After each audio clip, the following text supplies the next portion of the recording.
The Palestinian civilians and Israeli hostages trapped inside Gaza, overseas family members of innocent people caught in the conflict, feel powerless. In Brussels, where the European Union's headquartered, DW's Rosie Burchard met some of those hoping and praying that their loved ones will make it out. After a moment of silence, Israel's national anthem echoes through quiet crowds outside the European Parliament in Brussels. We are here with the President of the European Council, the President of the European Commission, and all of you as one to express our solidarity. Inside, a group of Israelis bustles between meetings with parliamentarians, making the case for more action. We meet Noam as she lays out photos of loved ones, 11 of whom are presumed kidnapped by Hamas. Look at this family, okay? They are not only Israelis. Many of them, Shushan, she's a German citizen as well. We're really asking for the EU to take responsibility and bring their citizens back home. After the horrors, now the weight is agonizing. They burned all the houses, they killed everyone, and they took them, and we are just trying to save whoever is still alive. The European Union says it stands with Israel, but the bloc has also warned the country against blocking supplies to Gaza. Cutting water, cutting electricity, cutting food to a mass of civilian people is against international law. So yes, there are some actions that are not in accordance with international law. That's why Leila Wafi is terrified too. Hailing from Gaza, we meet her at her home outside Brussels as she frantically tries to get family members out of the strip. But they're trapped. Where can they hide? They've nowhere to run to. They're starting to run out of milk, bread, drinking water. Leila rejects the actions of Hamas and the Israeli response. Killing civilians has never advanced the Palestinian cause. We've always said too that killing Palestinian civilians does not make Israel safer.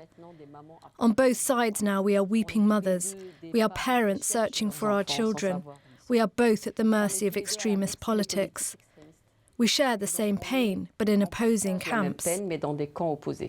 For now, all those watching from afar can do is hold on, whether taking solace in a whispered prayer for peace or a song of hope hanging in the air. Scott Walker is a former hostage negotiator and author of the book Order Out of Chaos. Thank you so much for joining us. We are just days into this conflict. Is it too soon to expect negotiations about the release or swapping of these hostages to be taking place? I think neither side wishes to be seen to be negotiating. That's clear from the actions that we've seen over the last few days. And with the buildup of Israeli forces on the border with Gaza, there's going to be an incursion. I think that's fairly clear to see. And it's imperative that steps are taken in parallel to open up negotiations to get those hostages out safely. Although the challenge here, compared to normal hostage takings, is that this is taking place in an active war zone. Right. Do you think that those steps taken in parallel will have begun, given that both sides have effectively ruled out talking, at least publicly? I think it's fair to say that it's in everybody's interest to, well, certainly from the Israelis to get their people back, and then from Hamas's side to actually, if it's about prisoner swaps or whatever it is to engage in those kind of conversations. So it's fair to say that some kind of dialogue through third-party mediators, whether or not that's the Qataris, the Egyptians, whomever, has probably more than likely started, yes. Hamas says a number of hostages have already been killed in Israeli missile attacks. They've also threatened to kill hostages every time Israel strikes.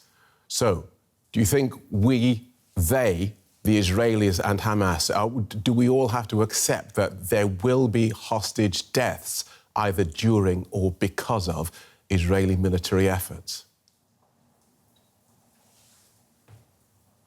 I think, well, in every single kidnapping and hostage-taking case I've been involved in, there have been threats made, and on rare occasions, some kind of violence and force is being used against the hostages. And I think with the sheer number, we're talking potentially 150 hostages. And I said, with the fact that this is taking place in a war zone, that there is sadly, inevitably going to be some further tragedy there. Which is why I guess it's more incumbent to bring about some kind of negotiation to get the people out sooner rather than later. And piled on top of that is the fact that it is likely that these hostages are being kept in one of the most densely populated parts of the planet. And of course, Hamas has this network of tunnels to escape into. It does. And I think right now there'll be lots of effort put into coordinating, identifying and locating where the hostages are being kept as much as possible. And of course, in the background, there's talk of potentially hostage rescue attempts, but these are very, very dangerous options with not always a guaranteed chance of success. So trying to locate where those hostages are and to work out who to speak to bring about their release is a big challenge. Another complicating factor must be that Israel will not, I'm presuming, countenance paying a ransom to get their people back. They could not countenance funding Hamas in any way. Yeah, I think that's fair to say. The question of why did Hamas take the hostages in the first place, again, is an interesting point. You know, yes, they're being held as human shields at the moment. That's clear to see. And inevitably, they'll want to apply some leverage further down the line around potentially some prisoner exchanges. And we've seen Israel has been consistent, relatively consistent in the past, of prioritizing the safe return of their citizens, even if it does take a while to do so. Right. You've been in the room, I presume. I'm going to ask you to speculate now. How does it work? Who talks to who? How? About what? Yes, well, what happens is normally you get alongside, you get in the room with the family or the company, and obviously straight away it's about reassuring the family that we'll do everything we can to get them back. But there is no guarantees, there's no promises that can be made here. However, all steps will be taken.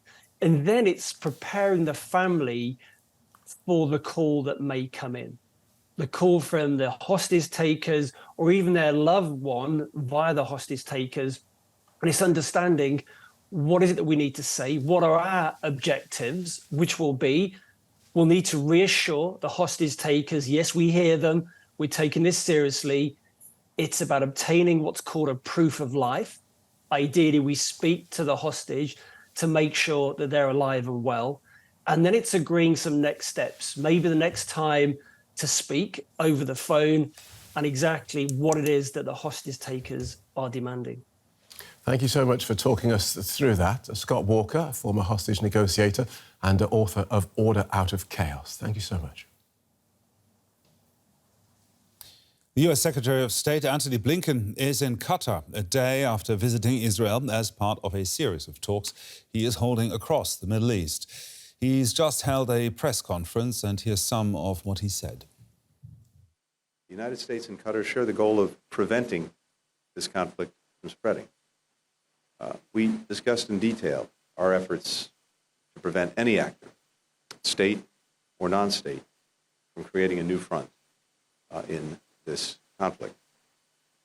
We're also working intensively together to secure the release of hostages, including American citizens, being held by Hamas in Gaza. I'm grateful for the urgency that Qatar is bringing to this effort.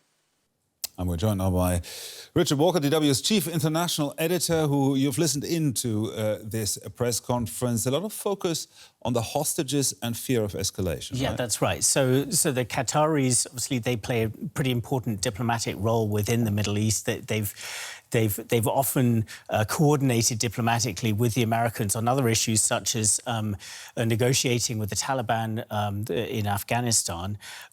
Now they're playing a central role in efforts to try and find a negotiated kind of swap for the hostages who have been taken by Hamas into Gaza. So that's on the one side. The Qatari Prime Minister there not raising too many expectations that anything is going to happen immediately. I mean, he was stressing that this is still relatively early into this hostage situation, but that he hoped to be able to report some kind of progress in the next few days.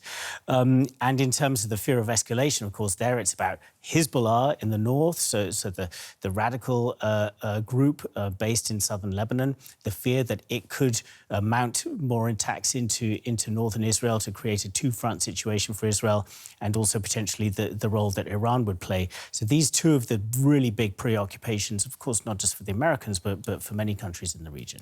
He also did address the humanitarian situation in Gaza, I believe. What did he have to say about that? Yeah, so the Americans, and we heard this from Blinken very much in this press conference, are trying to kind of walk a line here, where on the one hand they are saying, and Blinken said, you know, Israel has every right to defend itself against the attacks that Hamas mounted, and in fact a duty to defend itself, and that there can be no business as usual now in dealing with this threat from Hamas, which reached such an extraordinary level with these attacks.